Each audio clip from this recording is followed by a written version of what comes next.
আমাদের যে 8 দফা, যেটা প্রথম দফা আমি বলতেছি, সেটা হলো প্রত্যেকটি বিসিএস 1 বছরের মধ্যে সম্পন্ন করার সুনির্দিষ্ট রোডম্যাপ প্রকাশ করতে হবে। প্রিলিমিনারি লিখিত ও মৌখিক পরীক্ষার নাম্বার প্রকাশ করা এবং লিখিত পরীক্ষার ন্যূনতম 2 মাস আগে রুটিন ঘোষণা করতে হবে। দফা 2, ভেরিফিকেশন হয়রানি লাঘবের ব্যবস্থা করতে হবে। চূড়ান্ত ফলাফলের আগে প্রাক যাচাই প্রক্রিয়ার পরিকল্পনা থেকে পিএসসি কে সরে আসতে হবে।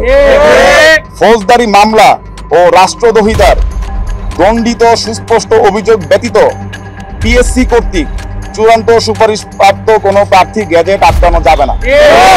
যদি কোনো প্রার্থীর গ্যাজেট আটকানো হয় তাহলে তার সুস্পষ্ট কারণ ওই প্রার্থীর কাছে প্রকাশ করতে হবে এবং গ্যাজেট আটকানোর বিরুদ্ধে তাকে অভিযোগ জানানোর সুযোগ করে দিতে হবে।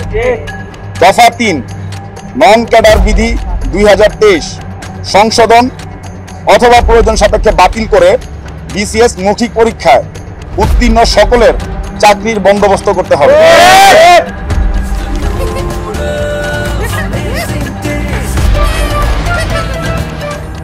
দফা 4, দফা 4-এ আমাদের 3টা অনুচ্ছেদ আছে, আমি ক খ গ করে বলবো।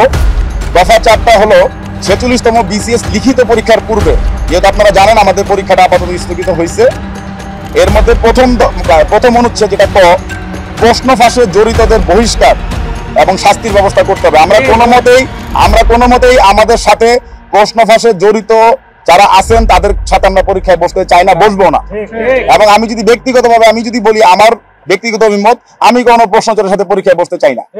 সেক্ষেত্রে যদি আমার এই পরীক্ষায় আমি নাও বসি আমার কোনো সমস্যা নেই, কিন্তু আমি কোনো প্রশ্ন ফাঁসের সাথে পরীক্ষা বসতে চাই না।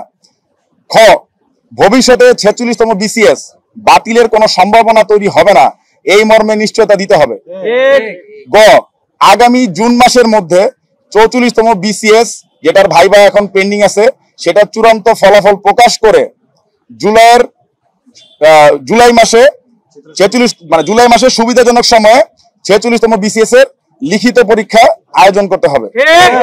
দফা 5, 45তম বিসিএস থেকে 45তম, আমি আবার উচ্চারণ করতেছি 45তম, সামনে যে বিসিএসটার রিটেনের রেজাল্ট অপেক্ষমান আছে সেই 45তম বিসিএস থেকে মৌখিক পরীক্ষার নাম্বার 200-র পরিবর্তে 100-তে নামিয়ে আনতে হবে।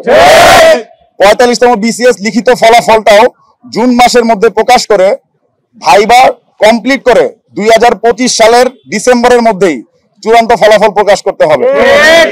দফা 6, ভাইবার পূর্বে ক্যাডার পছন্দক্রম পুনরায় রিচয়েস করার সুযোগ দিতে হবে এবং 45তম বিসিএস থেকেই এই সুযোগটা আমাদেরকে প্রদান করতে হবে। দফা 7, বিসিএস এর জট নিরসনে দ্রুত অধ্যাদেশ জারি করে অস্থায়ীভাবে কমিশনের বিজ্ঞ সদস্য সংখ্যার সীমা 25 থেকে 30 জনে উন্নীতকরণের প্রস্তাব আমরা করতেছি।